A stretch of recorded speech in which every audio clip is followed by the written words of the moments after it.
let's compare like what your views like on how you felt about Nepal 20 years ago and then about now. Like for me, it looks the same, right? For the first look, it looks the same. Everything actually looks the same, right? But there are some small changes. Like 20 years ago, first of all, I was a bit younger. My set of mind was a bit different. I didn't notice the thing that I'm noticing right now, something where I was just a young boy who travels and cares only about himself and I don't know. But now that I have some actually stuff that I'm doing here, I have some actually things that I'm actually doing in this country, so I feel it a bit different way. But you know what? I think one of the biggest changes that I see in Nepal is the upcoming movement of veganism. Actually, like 20 years ago, nobody talked and nobody knew about vegan, and now I see a lot of people. There is a activist movement here, and a lot of I have some friends here that are vegan, and I'm vegan as well. So that would be the most, I think, biggest change that I can see, the awareness of vegetarian and vegan I think, yeah, I think the thing is like, we see what we want to see or what is in our mind, right? Mm-hmm. So like when we go somewhere, like we don't see, there may be a lot of things happening, but like whatever is like pressing in our mind, like we tend to notice those things. And then probably like, you represent the capital city of Israel. Vegans. Capital city of vegan. Again, Nepal is still, it's a big city, it's a big crowded city. The thing is like, Israel is the capital city, is capital like of vegan or something. I did not they would say that Tel Aviv would probably be the capital city. Vegan capital, I did not, it's like vegan capital of the world, like yes. Tel Aviv, right? Yeah. I looked up on the internet also, like when I came here. And then it is. Actually, like, let me ask you, like, when you came back to vegan Kathmandu, like recently, right, about a year ago, like at the time, like, did you come to Kathmandu representing vegan community, or like it was just your personal thing? No, I did actually. Like, you're asking for what reason I came here? Yeah. So one of them was probably, being some activist, doing some active vegan-related things that I just couldn't do in Israel, because when you talk about vegan, but it was a decision by yourself, or like it was something as a vegan organization that you are part of. Are you part of? Just act by my. You are just doing. You are doing you are passionate about it. You just think you want to spread the word kind of thing, right? Like I do it alone by myself. Like I'm feeling I'm on a personal mission. Okay. Not just related to veganism, but as well. So. Like continue on. I want to spread the message, Well, sorry to interrupt you earlier, but like you were saying, like when you came here about a year ago, it was like for some veganism related thing, right?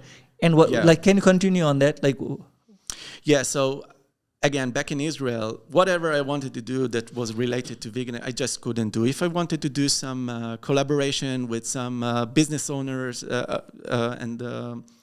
business owners.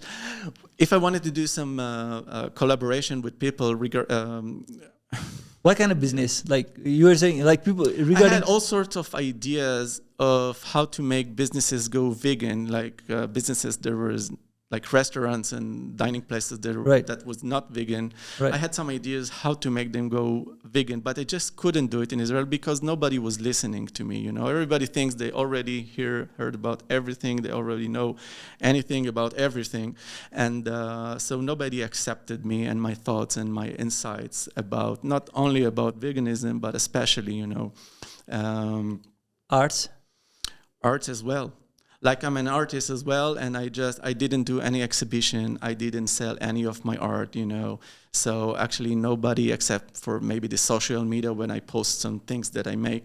But rather than that, nobody knew me, nobody cared about me, And I was looking for a place that I can actually do something that I would not feel that I was just rotting in my chair doing nothing, I really want to do something. If I'm already alive, I feel like I want to do something good for humanity.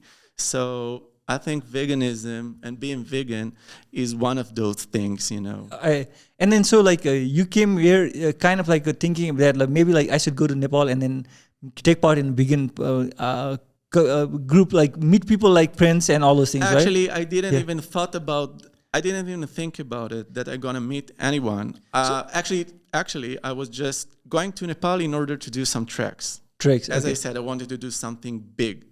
Okay, and also maybe ride some bicycle because I'm a professional bicycle rider and do some treks with bicycles. So that was the original thing. And actually, I did the Tamang Heritage trek, but after 4 days, I got sick. Tamang Heritage. Tamang Heritage. Like Langtang and Gusei Kunda and everything. So after 4 days, I just got sick and I decided to go back to Kathmandu. So I didn't finish the trek. Now, when I finished after 4 days and I came back, I said, what am I going to do now? I came here just for the reason of trekking.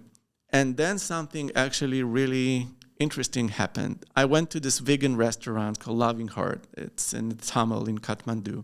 And there I met this guy named Dipesh. He's the founder of the organization Kathmandu Animal Safety. You were not planning to meet him? I didn't plan anything. I was just dining at this place, yeah. meeting this guy because I was vegan. I was curious, who's this guy who's talking about vegan, doing some vegan related, he was creating something related to vegan in the computer. So it doesn't matter.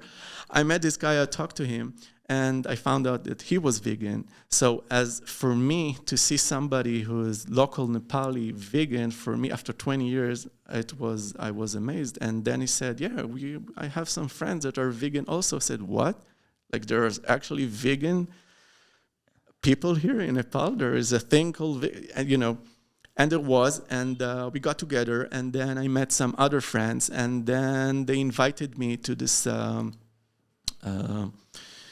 event that they made about veganism, and I met some other guys, and then all of a sudden I saw there is a movement here, just like in Israel. There is a movement here, and people are talking about veganism, and people have open minds, and it's really interesting. So they actually asked me some questions, and they were curious about what I have to say and what I'm thinking about, and related to veganism.